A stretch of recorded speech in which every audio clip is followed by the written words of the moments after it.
Hi guys, it's your boy Buck Says back again for another video this week. This time speaking about something that has been something that I've watched crazy this week. I'm sure many of you have, judging by the Netflix charts, and that is the Tinder Swindler. And I think the Tinder Swindler, outside of the crazy issues that were presented fairly well in that documentary, bring about a wider issue with society and online dating, and how the prevalence of it is causing a lot of issues with both contentment and just generally how we interact with relationships.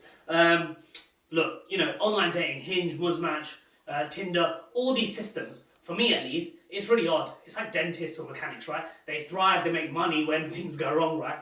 It's difficult to trust a profession where they make money by ads. They make money by having as many people in that ecosystem as possible. I'm sure when you start a system that it starts off with the best intent, but actually, as you get into it, is the algorithm actually pushing people that are probably your best possible match?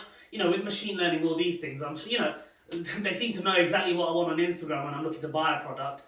But, I'm sure some of you feel the same way when you're looking for your partner. It seems like you're actually diving through a treasure trove of basically people that you want nothing to do with. Even though you start with the best possible intent, and there's the argument that as people leave a system, the throughput of it, as singles leave and they get into relationships, more singles will be entering. There'll always be that constant throughput. But actually, greed aligned to wanting to make more money, it's probably really messing up with some of those things in the first place. What can you do to get around that? I don't know. The network externality is that most people are using it. What I think you could do, and what some people around me have always advocated for, is life has become very much pay to win.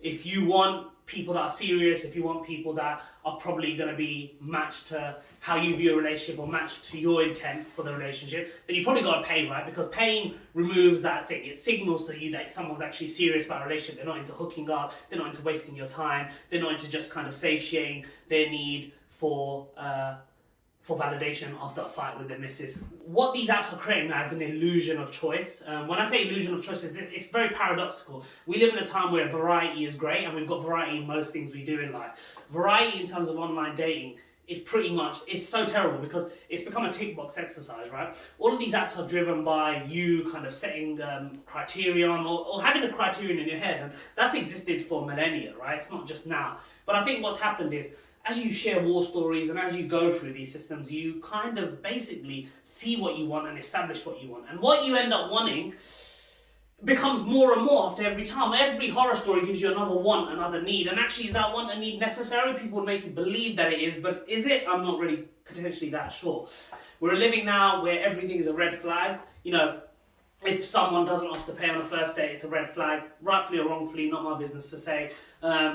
If someone kind of displays any sort of emotional nuance, if they haven't got everything you want. Nowadays, the trend I'm seeing, at least from a guy's perspective, or at least having some female friends of my own who are still within this ecosystem, and family members, is that, they want a supremely good-looking guy, well-educated and emotional, and well-adjusted, has a good family. Part of it is actually establishing what you're going to bring to the table, and actually, my dad always said to me that you will get from a relationship what you put into it, or what you're going to get is someone quite equal to you. So establishing what you bring to the table is also probably, I guess, a big part of that equation. But ignoring that, the paradox of choice, or this choice, like with apps or with anything, even limiting love or any sort of relationship to a 5-mile radius, it seems difficult. For anyone looking for their soulmate, for anyone searching hard, I've got bad news for you. They ain't out there, man. Soulmates don't exist. What exists is hard work, compromise, and that seems to have gone, because as soon as any sort of slip up is made, as soon as anything goes wrong, as soon as you have your first argument,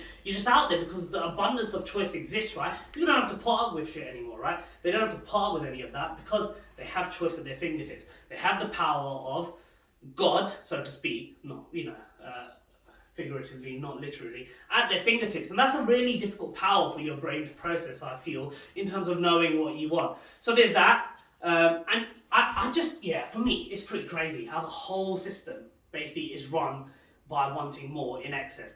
I think happiness, right, is if you leverage yourself on happiness long term, it's really going to mess you up. I think contentment is where people should probably aim for, i.e. being content with what they have as opposed to wanting more. As I said, my life is very much pay to win.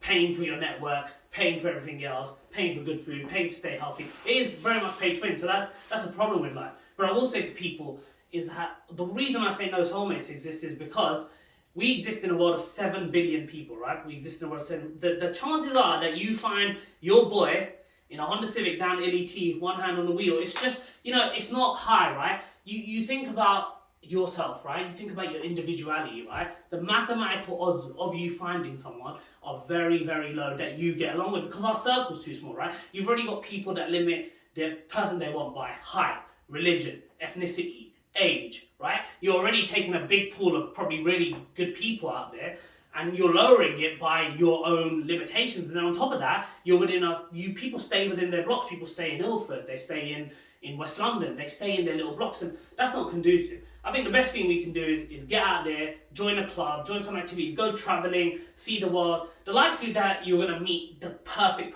match for you is very, mathematically it's false if you look at the numbers. And I did master's degree, so, I don't have any proof for that, but it would probably be long to prove. But the point of it is that waiting for something perfect is probably not the best or most conducive way to live your life. Actually, finding perfection in yourself, being completely secure in yourself, and then looking for outward love, someone that enhances that perfection or that security you have for yourself. That's probably the best way that you can approach online dating. But, as a society, and pretty much linked to my last video, seeking perfection in anything will never lead to the most optimal results, because perfection, just like 100% probability, doesn't exist. And that's what Bucks has to say for this week. So yeah, that's my thoughts on the topic. I always forget to do this, but don't forget to like, comment and subscribe. 50% of you unsubscribe, so that would really help. Let me know in the comments what your experiences with online dating have been. And in the next video, something to look forward to, I'll be talking about my own experiences with relationships, which will probably make for good viewing. Long viewing probably, but anyways, yeah.